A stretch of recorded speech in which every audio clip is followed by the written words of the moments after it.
Kain na naman tayo mga 5-9. Ito ang pagkain ng 5-9 na naman, oh. Sharan. Sus. Manok na naman. Thank you, Lord. Meron pa pa ganyan, oh. Kaya pag OFW ka, huwag mong tipirin ang sarili mo. Paminsan-minsan, kumain ka ng masarap. Real talk yan.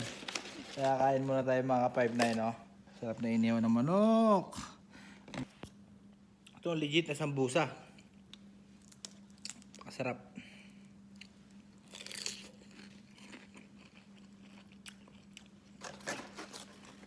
Dates pa.